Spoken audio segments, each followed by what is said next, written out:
Bethlehem today is a bustling modern city, and it doesn't look anything like the Bethlehem of one's imagination in Christmas cards and such like.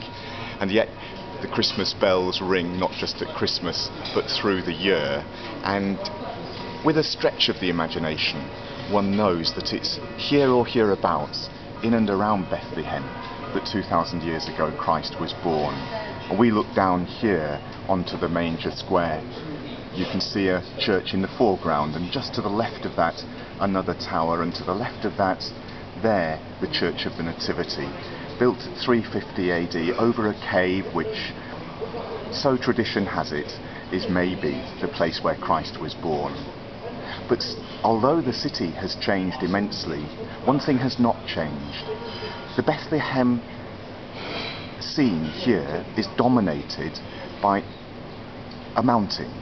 It's just in the distance and to the right of this steeple in the foreground.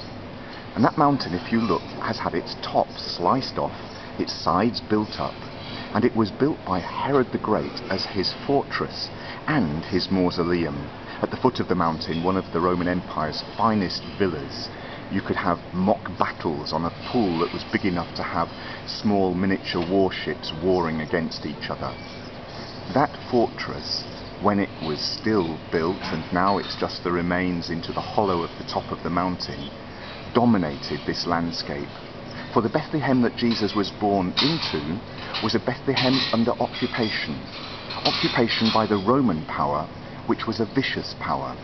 Herod played power politics to get the place that he got to. He was king of the Jews, though he was half Idumean. He had wheedled his way in through Antony and Cleopatra to be given jurisdiction over the whole provinces of Judea and Galilee and Samaria. And then he made the most of his power. But Antony and Cleopatra were defeated by Octavian, so what did he do? He changed sides.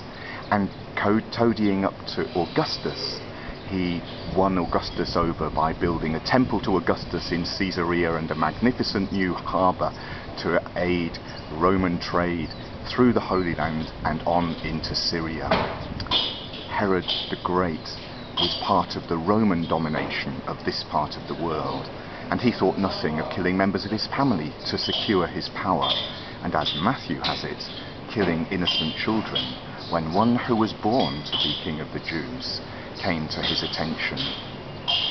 To get a handle on Christ and all he stood for, one has to realise the awfulness of the world that he lived in. And that awfulness was an awfulness of brute force. And Jesus came as a different kind of king, with a different kind of kingdom. His manifesto involved good news for the poor. It involved sight for the blind. It involved making peace. It involved love for God, love for neighbour, and love for enemy too. It involved riding into Jerusalem on a donkey, a sign of peace. It took him to the cross and beyond to resurrection. This is the Jesus we celebrate. This is the Jesus born into a cruel world in Bethlehem. And what a difference that makes. And if we swing round the camera through our restaurant and through our panoramic view across these windows, and if we walk across to the other side of the restaurant, we'll see through the windows on the other side of Bethlehem the world of today.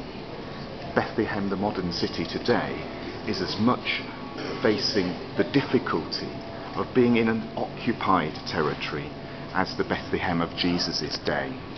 Here, in the distance, we can see a bridge, and to the right of the bridge on that hilltop we can see a settlement.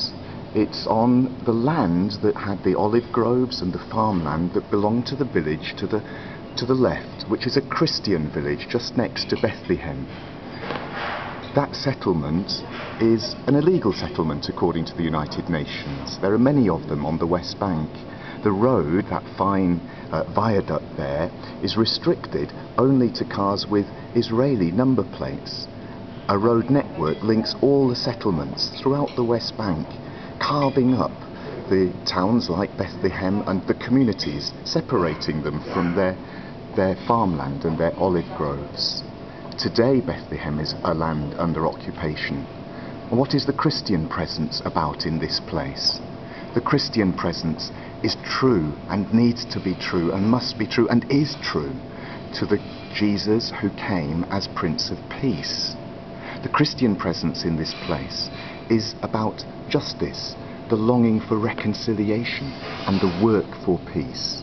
And it is that Christian presence in this place that we've come to be part of just for a few days, and a presence that seeks to work towards reconciliation, peace and justice for all peoples, for all nations, in the sure knowledge that God so loved the world that he gave his only Son, that whoever believes in him should not perish but have everlasting life.